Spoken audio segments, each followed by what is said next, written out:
I'm Chloe, a 36-year-old mom with a past marriage under my belt. I used to work as a bartender, but now I'm a stay-at-home mom to a 3-year-old boy. Life is good now, but my marriage to my ex-husband was a mess. The mess was largely because of my ex-husband, but there was actually another reason. That was my sister, who's 2 years younger than me. Jessica managed to steal my then-husband right from under my nose.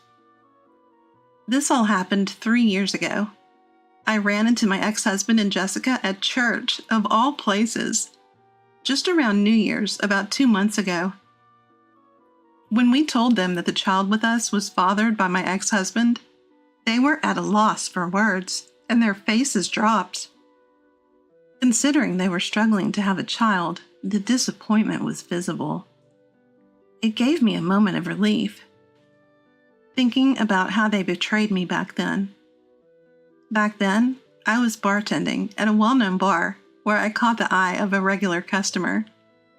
This was the kind of bar frequented by politicians, bureaucrats, and business moguls. I had some experience bartending elsewhere, but got this gig through a friend's introduction. After working there for a few months, I met the man who would later become my ex-husband, a government official. I was around 30, starting to think it was high time to settle down. "You're really cute. Totally my type," he told me, clearly smitten. My prestigious college background and my job at a major investment firm might have added to his interest. Honestly, I didn't care that he was a bureaucrat, but his flattery had me hooked.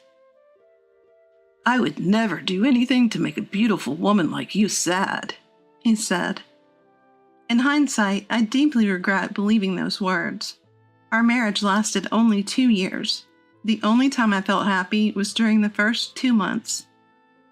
Despite his demanding job, my ex-husband always showed me a smiling face when he came home. But eventually, those smiles disappeared. To cut to the chase, my ex-husband was careless in his relationships with women. Believing that all social engagements were part of work, I later found out that he had been flirting with women at every party he attended. Back then, I had no idea. "You must be tired after all that networking today. Want to take a bath?" I would always say, caring and supportive. What a fantastic wife I was. But after only 6 months, he would brazenly say to me, "Stop worrying about me. Just be thankful you're living a good life because of me." Still, I convinced myself that he was just tipsy and let it slide. Looking back now, I feel like crying from the sheer effort I put into our relationship. I have a younger sister, 2 years my junior. We look nothing alike, and our personalities are polar opposites. Growing up, Jessica always wanted what I had. She would beg my mom for the same beads and hair accessories that I had in my jewelry box. Eventually, Jessica stopped asking Mom and started taking them directly from me. When I confronted her, she'd cry and say, "But everything that belongs to you belongs to me." My little sister was a bully.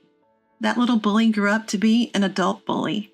After a year of marriage, we attended a family event at my parents' house. My husband was there too. My husband had seen Jessica a few times before, but it seemed like they had a little chat this time. I overheard him talking briefly to Jessica. "You're quite different from your sister. A different kind of beauty," I overheard him say to her. It's likely that from that moment, Jessica set her sights on my husband. After that, he seemed even more disinterested in me than before. "Hey, are you free next week? There's this restaurant I want to try." "Forget it. You know I'm not available, so why even ask?" I put up with it for a while, because we both shared the desire to have children. Love might be gone, but the desire for a child remained. However, tests at the hospital showed that the problem lay with him, not me. Despite the diagnosis, we both continued to seek treatment. In a blink, a year passed. By this point, I had stopped worrying about what my husband was doing or where he was. I knew that if I even asked him to stop, he wouldn't listen. I figured he was involved with multiple women. But I never thought one of those women would be my own sister. I was utterly blindsided. It wasn't some revelation that made me realize my husband and Jessica were having an affair. You know, sis, your marriage is pretty much over, but if you're not careful, you'll lose more than that, she hinted. What are you saying? Don't tell me you... Whatever happens, it's your fault. Seeing the naive yet malicious Jessica after so long sent chills down my spine. After that conversation, I confronted my husband to get to the truth. Hey, you're not having an affair with my sister, are you? Tell me it's not true. What if I am? Don't dodge the question. Just tell me. God, you're so annoying. Fine, yes, I am. So, what now? Want a divorce? You're the worst. Do you even realize what you're doing? You should be saying that to your sister. She's the one who came on to me. Even if she did, why would you go along with it? Well, I'm a guy, so can't help it. I can't believe you're doing this with Jessica. You know what? Fine, we're done. We were always over anyway. Bye. Even though the love was always gone between me and my husband, learning he cheated with my sister Jessica was a hard pill to swallow. And the audacity he had to casually admit it, it felt like both of them were mocking me. The frustration was unbearable. I divorced him right after this shocking truth came to light. As for Jessica, I cut her off via email and chose to put the incident behind me. About a month later, an unexpected turn came my way. A female colleague from my days working in finance reached out. We were connected on social media and occasionally exchanged messages. But it had been a long time since we had met for drinks. We caught up and had a great time. Although my story was grim, she laughed it off and mentioned someone she wanted to introduce me to. Enter Ethan, my current husband. Ethan was her investment buddy. He was just an average office worker, but had a knack for investing, managing a significant portfolio. They'd become friends through offline meetups she organized based on his investment blog. I took an instant liking to the upbeat Ethan. I've been divorced before. Is that all right? I'm still single. Is that okay? We both just had to laugh it off. Ethan seemed to think we clicked, and we started dating right away. We got married after about 6 months. Chloe, want to invest in me? Marry me. I couldn't help but laugh at Ethan's unique proposal. I believed his proposal was one where I could see us being happy together for the rest of our lives. The truth is, I was already pregnant with Ethan's child even before I got remarried. Actually, shortly after we started dating. We'd both been considering marriage, so finding out about the pregnancy sped up the timing. 2 people in love, and the precious baby that was the fruit of our love. I couldn't be happier.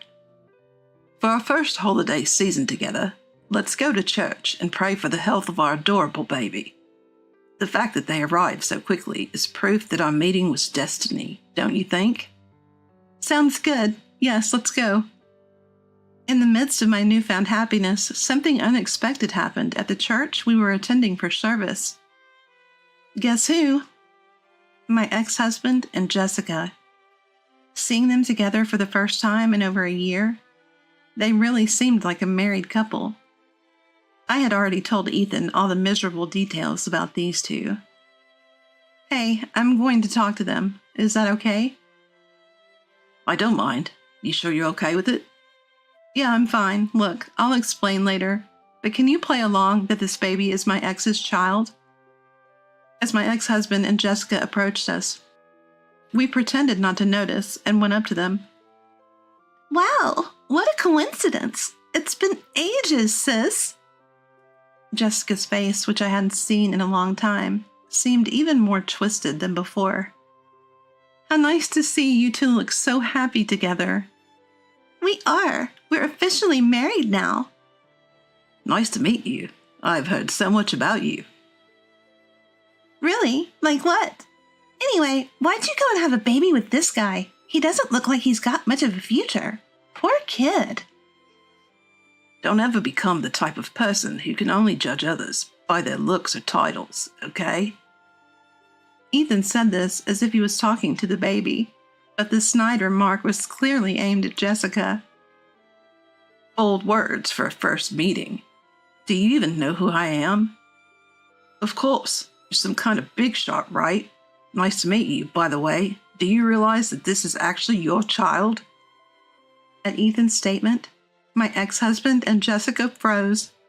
They seemed completely baffled. What are you talking about? Stop joking. Jessica, who was eager to have a child, looked incredibly frustrated. It turns out they still hadn't been able to have children. Actually, right after we got divorced, I found out I was pregnant. Surprising, right? Not that it's your child, but that I finally got the child I've been wishing for. I met Ethan soon after, and we got married. He agreed to raise this child with me, unlike you. You're kidding, really? Why hasn't it happened for us? Why can't we have a child? I don't know. Maybe because karma is real. Maybe if you start doing good deeds, like volunteering or donating to charities, your wishes will come true. Since you're at church, why not pray for that?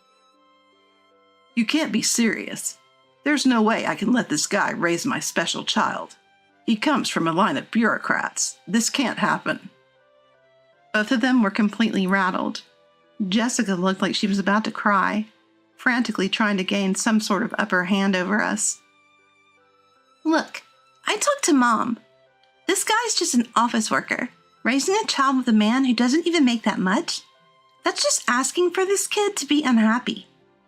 And let's not forget, the child's biological father is from our family. Shouldn't we have the right to raise them?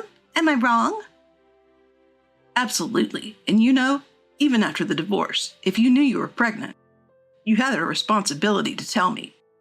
After all, it's my child. You think a person like you can raise a child? Don't kid yourself. You don't have the right to know, let alone the right to raise this child.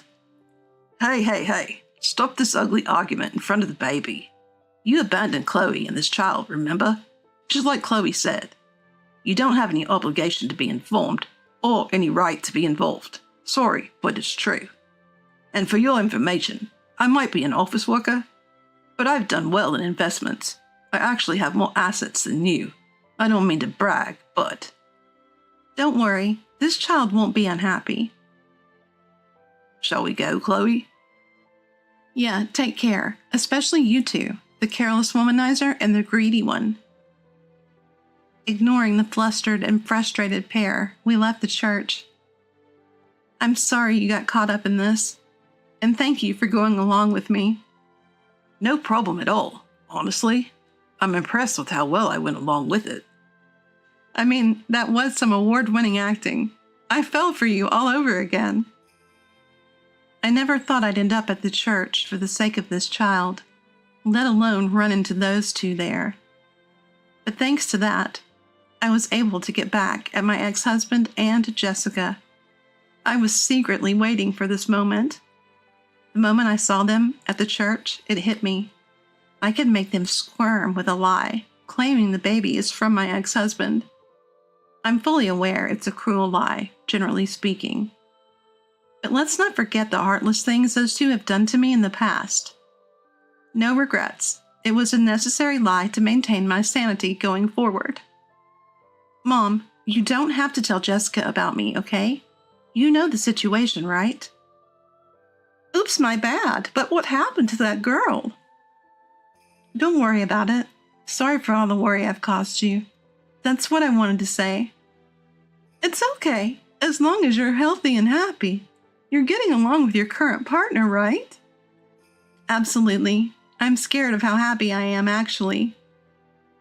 Having daughters who've swapped the same man as their husband would have been a big worry for Mom. I was always concerned about how this could be a strain on her heart.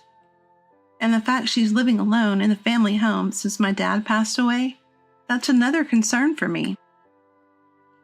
When I mentioned this to Ethan, he was the one who suggested we should move in with Mom. Are you sure? I really like your mom, Chloe. She's a fun person. Living with her would be like having two Chloes around. It'll be fun. Well, should I take that as a compliment? It made me realize how understanding he is. Plus, Mom would be thrilled to see her grandchild every day, and we'd have an extra pair of hands to help with the kid. I can't thank you enough, Ethan. So, you love me even more now? Let me think about that. What do you mean, let me think? The peak of happiness is still ongoing.